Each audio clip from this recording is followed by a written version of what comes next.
Welcome, welcome. Now, I remember a good friend of mine saying to me once that I'm an overthinker. If you don't give me an answer, I will come up with one. Have you ever done that? Have you ever filled in the gap in a conversation, in a relationship?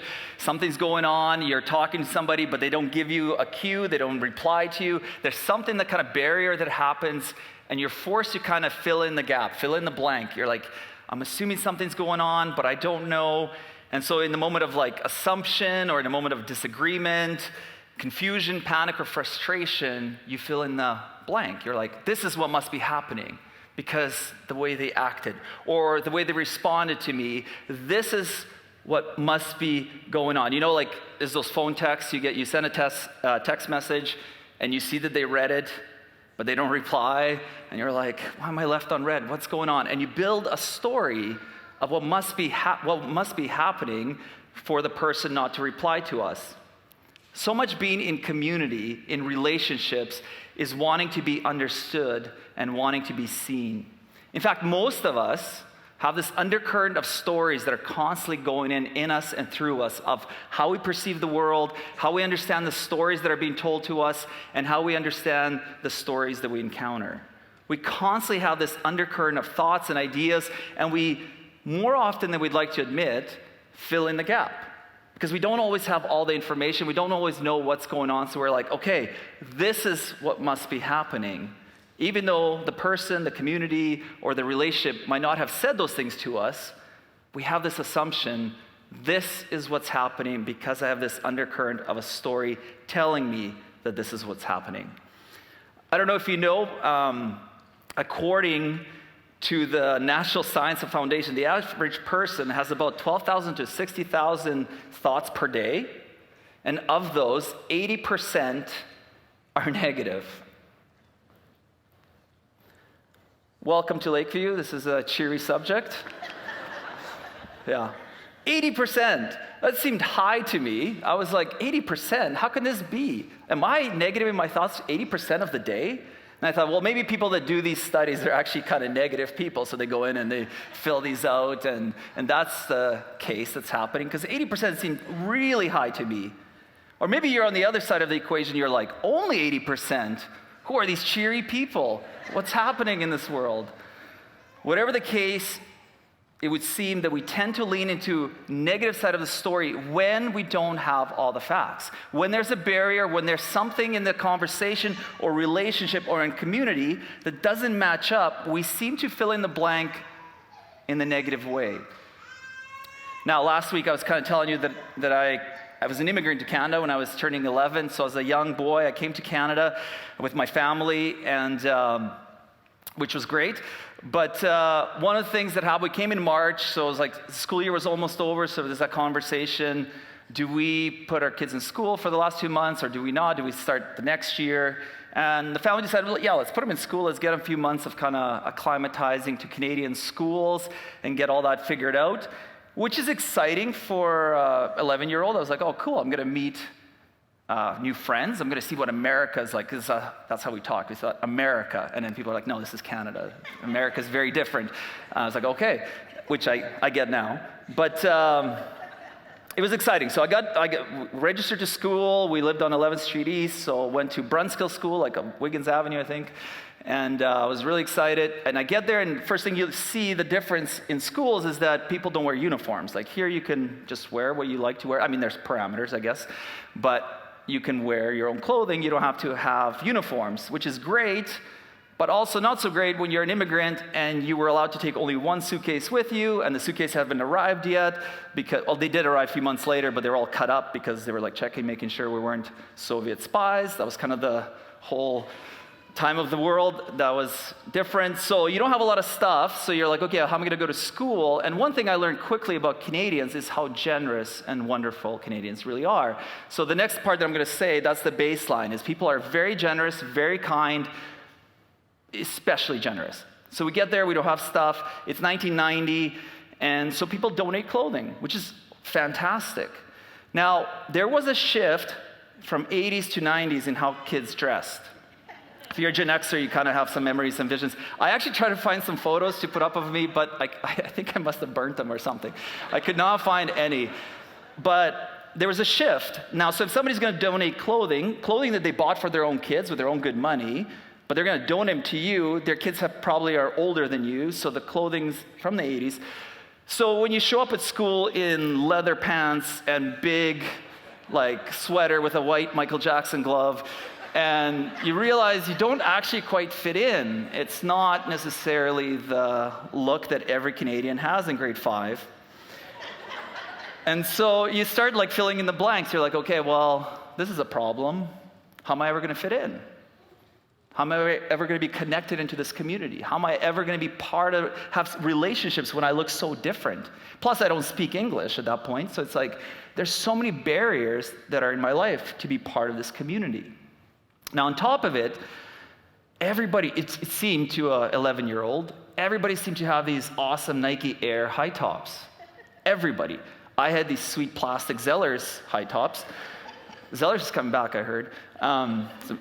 So I had these shoes, and I know this is a silly story, so just bear with me. I know it's a little bit silly. But to an 11-year-old mind, if I only had shoes like the rest of my classmates, then this barrier would be broken. Then I could really connect. Then I would really be accepted. It doesn't matter if I'm, smart or whatever I am. If I just have these shoes, I can really connect with this community. I can actually be accepted for who I am, and I could actually have this relationship. And it was this made-up barrier that I made as an 11-year-old that I fill in the gap of this is the reason that I'm different. If I just had shoes. Now, I know that's a silly story. I know it's goofy for an 11-year-old, and 11-year-olds think this way, or at least this one did. But in some sense, there's truth to it, isn't it? We all tell stories to fill in gaps, and we do encounter barriers in relationships and communities, and we make sense of those barriers and gaps by telling ourselves a story. Sometimes that story is very real, and other times it's not. So there are barriers and gaps in our relationships and in our communities that are some are made up by us, and some that are very real. And I do want to pause there because in my illustration, the gap was kind of made up. I filled in the blank there. But there are very real barriers in life. There are very real barriers that are made to exclude people. So there are those divides as well. And when it comes to community, we have all these stories, and we have all these stories to help us make certainty of why we want to belong to a community, or why we don't want to belong to a different community, or why it would be great if we were in this place and not in this place. And we have that saying, the grass is always greener somewhere else. Now this morning, we're continuing our series Back to the Basics, exploring the simplest and the most important practices of following Jesus. And today specifically, we will continue our conversation back to community. So last week, I basically kind of parachuted us into the middle of letter to Ephesians in chapter 4. We kind of just jumped in this letter that Apostle Paul wrote. And today what I'd like us to do is just track back a little bit. We're going to go back to chapter 2. So if you were here last week, you're like, okay, well, there was a therefore, there was a shift in the letter. We're just going to come back to chapter 2 and explore where I'd like us to wrestle with the question, why community actually matters. Why community? Why are we talking about it? Again, as we go into the second chapter, so if you have your YouVersion or your Bible apps, you can pull them up. We'll have the words as well on the screen, but sometimes it's nice to track with it. And if you're tracking with it, if you're a Bible reader, it's kind of cool. There's Acts 19 is actually where the movement happens. Luke is writing Acts of the apostles and the disciples, and Apostle Paul is going on all these mission journeys, and Acts 19 is kind of when he gets to Ephesus, so that's kind of the context for that. And again, I had a QR code last week, so I'm a little bit behind on my here we go. So if you do want to kind of get a bigger picture of the Ephesians, this is the Bible Project QR code. You can point your camera at it. It'll take you to a link. Pause it, watch it after the service, between farewell time for Allison and after the service you can watch it. I think it's only 6 minutes. And it kind of gives you a real good overview of what Ephesians is really all about. So as we start in Ephesians, though, the first chapter has this amazing poem in which Paul thanks God for Jesus, through whom in time and in space God has been preparing for this moment for the world to be blessed and to be joined by these covenant people, these people of the promise. And for Paul, that is the family of Abraham. That's who he's alluding to. That's who he's talking about, is that there's going to be, because of Jesus, there's going to be this awesome opportunity that all the barriers, all the divides, all those gaps that we have are going to be broken in Christ, and all people can join this one family of Abraham. Even as you read that at flat reading of Ephesians, when you hear the family of Abraham, it's interesting I don't know what comes to your mind, but an exclusion actually could come in mind, a barrier could come in mind, right? Because you could be like, well, family of Abraham, like I'm not Jewish, like how does that work? What does it mean to be part of this family? Do I even want to be part of this family? Like how and why is that so significant for Paul? But that's an important context that we need to kind of catch, that Paul's inviting us into this. The barriers are broken and there's an adoption that's happening. In Jesus, Paul is proclaiming for us and for the Ephesians that we find God's grace and invitation for all humanity.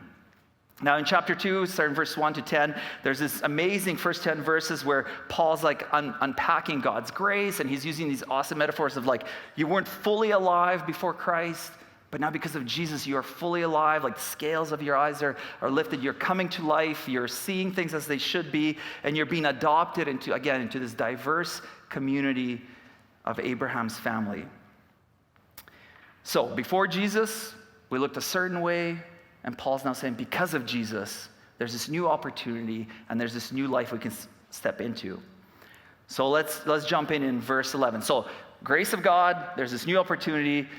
Verse 11, therefore, remember that formerly you who are Gentiles by birth and called uncircumcised, awkward title, by those who call themselves the circumcision, which is done in the body by human hands, remember that at that time you were separate from Christ, excluded from citizenship in Israel, and foreigners to the covenants of the promise, without hope and without God in the world. So note right away that Paul is addressing a very real cultural, religious, and nationalistic divide that exists. He's not skirting around, he's not pretending that everything was fine and now we're kind of one happy family. He's saying there is actually a separation. There was us and them. This is how we perceive things. For right or wrong, this exists. These barriers are very real. At one time you were this, and there was us and them. There's people who are on the right side of history and the wrong side of history, right? And he's not hiding that or skirting that. He's saying this exists. There's these divides and barriers that are very real before Christ. Let's keep reading. But now, in Christ Jesus, you who were once far away have been brought near by the blood of Christ. That's a sacrifice language going on here. For he himself is our peace, who has made the two groups one, and has destroyed the barrier, the dividing wall of hostility, by setting aside in his flesh the law with its commands and regulations. His purpose was to create in himself one new humanity out of the two, thus making peace in one body, to reconcile both of them to God through the cross, by which he put to death their hostility. He came and preached peace to you who were far away, and peace to those who are near. For through him, we both have access to the Father by one Spirit. So it's interesting here, like, first of all, it seems to really frame that there's just two groups of people, the Jewish people and the Gentiles. But really, for the Jewish community, Gentiles is just anybody who isn't Jewish. So it's all other communities, all other people groups. That's the Gentiles. This is the Jewish people. So in Jesus, there's actually this invitation for all people, for one united family under Abraham. And I like that Paul isn't hiding that there is a divide between Jewish people and Gentiles and all other people. That there was actually some despising of Gentiles. Like he's not hiding that there is racism. There are real barriers that exist. And Paul is using this incredibly vivid picture that, again, with flat reading, because it's not our reality, we can miss a lot of stuff here. But he's actually, the sacrificial language that he's using and the wall barrier he's using, he's describing the temple.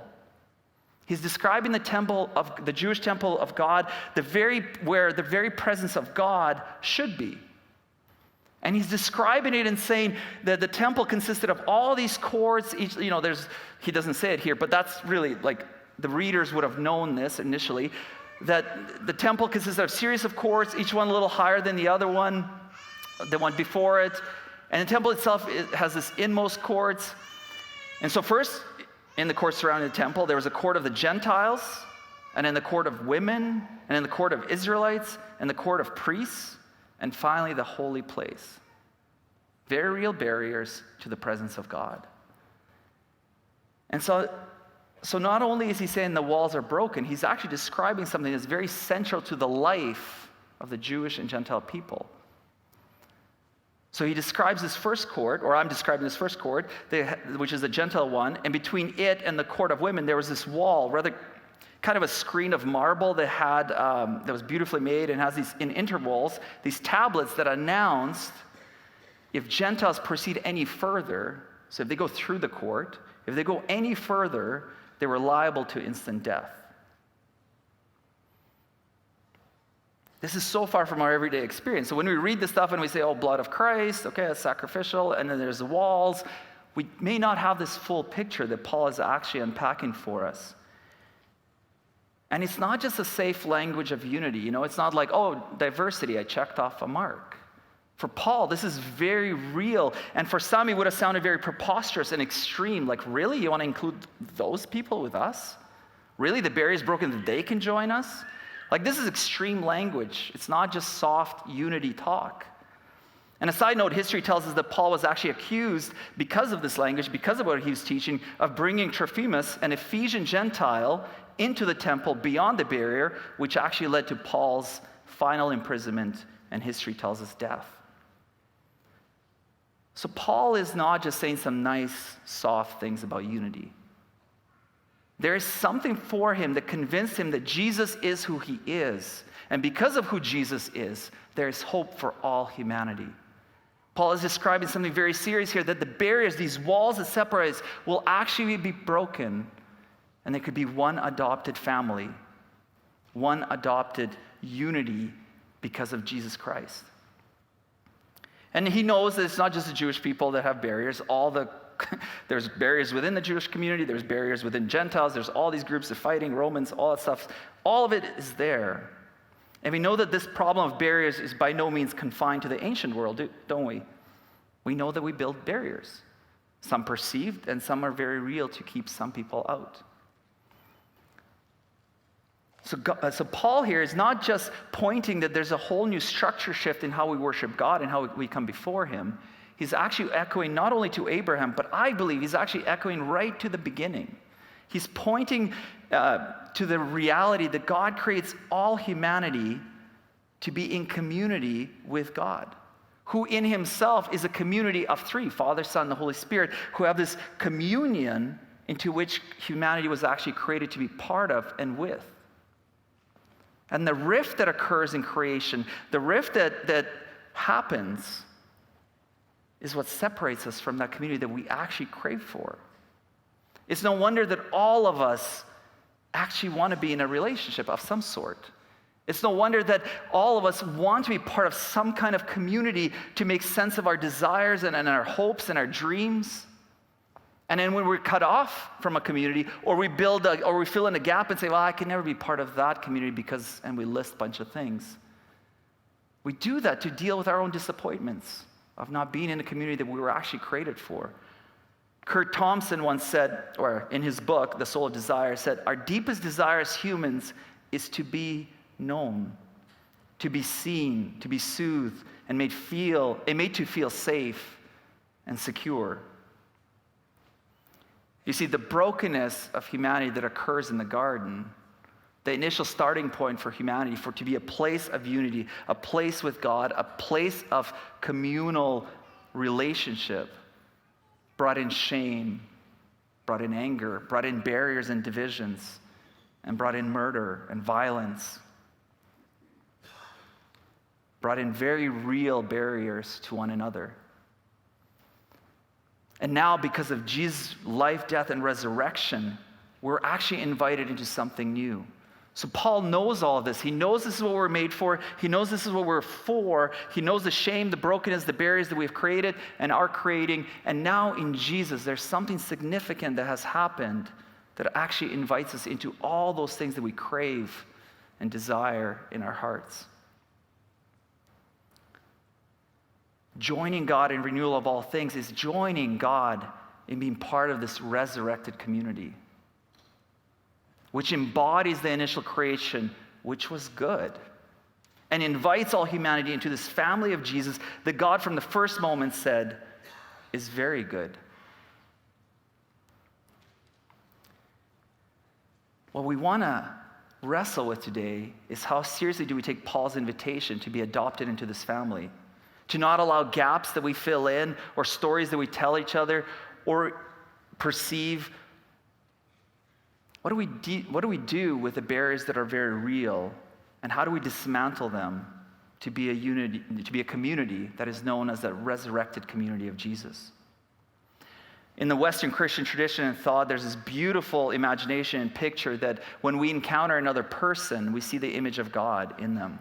And I love this. I love, and I stress it a lot, I love the idea that when I talk to anyone, somebody I disagree with, somebody I may not see eye to eye with, somebody that I love, whoever I'm talking with, they are the image bearer of God and worthy of my attention, my care, my love.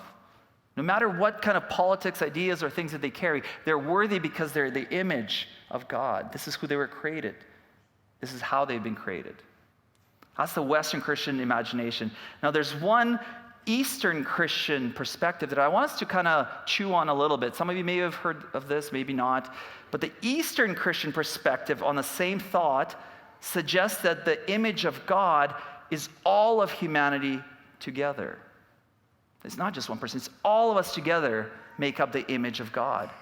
So that if somebody's on the outside of that family, if there's a boundary that built, if there's a gap there that the person doesn't feel part of the community, the image of God actually lacks. They lack someone. They're not full picture of the image of God without that person. It's a beautiful imagination to think about and wrestle with, because it says that what we're missing is you. That you are needed with all your gifts, with all your story, with everything that makes you is needed in the community to be complete. So when Paul talks about being adopted and being invited into this Abraham family, he's talking about the need for all of us to break boundaries, break division, and enter this family together because you are needed. The family and the community is not complete without you. You are needed here. You are missed and you are loved. It's no wonder that all those desires we have that scientists rightly call neurobiology of attachment, or Kurt Thompson calls the deep desire to be known, is actually wired in us by God himself, right from day one. That you were actually made to be in the community. And when you're not, you either fill in the gap of why you're not, or you experience a very real boundary, and you live in the disappointment, and you feel like something's not quite right, because you were made for community. Now, if you're new with us today at Lakeview, or if you're just reconnecting back, maybe you've been a long-time attender, but pandemic, you've kind of been away, I do want to say that in the lobby, in the left corner, we have a whole bunch of tables there set up just to check out our community. And it'd be great if you join in. But I want to tell you why it's important that you join in. Because we'd be missing out if you're not part of it. Our community would not be complete without you. So I'd encourage you to check that out. So as the band comes back on stage today, I just want to say the question that we start with is, why community? And I want to say it's because you were made for it. And in and through Jesus' work, you're invited into it. And yes, there are perceived boundaries. And yes, there are very real boundaries. But in Jesus and through Christ, you join the renewal of dismantling boundaries, of dismantling divisions, of helping each of us join the family of God, to be together the image of God, That's part of renewal of all things. Father Taylor once said, "There's just enough room in the world for all the people in it, but there's no room for the fences which separate them."